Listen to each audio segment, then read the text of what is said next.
स्वराज्याच्या निर्मितीचे शिवरायांचे स्वप्न साकार करण्यामध्ये ज्या वीरांनी बलिदान दिले त्यामध्ये वीर शिवा काशीद या मराठा वीराची गणना करावीच लागेल। अफजल खान वधानंतर राजांनी वाईपासून कोल्हापूरपर्यंतचा मुलूक घेतला होता। त्या दृष्टीने पडताळा किल्ला अतिशय महत्त्वाचा होता। किल्ला विस्ताराने प्रचंड व जिंकण्यास अवघड होता। तसेच तेथून पश्चिमेकडून कोकणात उतरता येत होते व राजगडावर जाता येत होते। सिद्दी जोहरने पन्हाळगडाला वेढा दिला होता।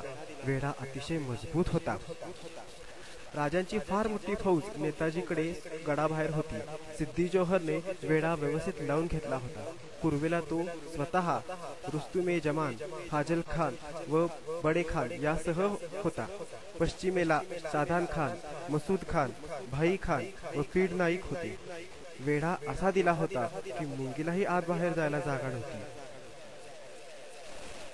पावसाळ्यात वेढ्याला 4 महिने झाले होते व वेढ्याला अडवून पडल्याने स्वराज्याच्या चिंतेने राजे चिंताक्रांत झाले होते।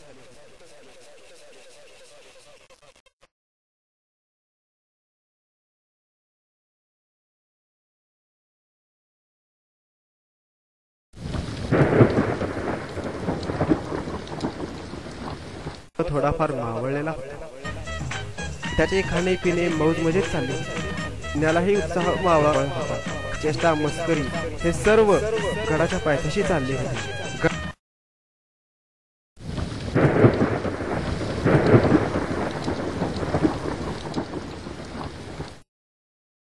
झाले होते बोलावले त्यात अर्थातच बाजीप्रभू, त्र्यंबक भास्कर आणि गंगाधरपंत होतेच।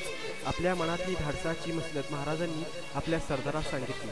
महाराज म्हणाले, चैत्रापासून आज 4 महिने झाले हत्यार उभे धरून आपण शर्तीने झुंजतो आहोत। या आषाढ महिना निम्म्यावर आला। ज्यांचा पराक्रम गनिमांना सोसणार नाही असे शमशेर बहादर आम्ही लोक असूनही सिद्धी आमच्या हातातून उडू शकलेला नाही। सिद्दी जोहरची झुंजण्यात मी येथे फार काळ गुंतून पडावे हे वाजवी वाटत नाही। तिकडे मोगलांची झुंज दिलीच पाहिजे। तेवढ्यासाठी मी आता येथून निघून गेलेच पाहिजे। महाराजांचे हे शब्द ऐकून सदर चमकले। त्यांना काळजी होती आणि उत्सुकताही होती। महाराज जाणार नाही, जाणार तरी कसे येथून? गडाला तर चिरेबंदी वेढा आहे शत्रूंचा। मग अशी कोणती मसलत महाराजांनी ठरवली आहे? ती जाणायला मंडळी आतुर झाली। महाराजांसाठी मसलत खरोखर भयंकर धाडसाची होती, जीवावर बेतणारी आणि ती मोठी सिद्धीशील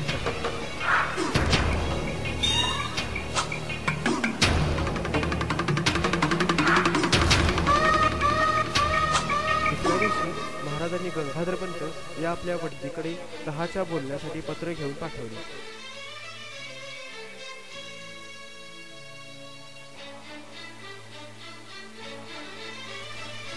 आपण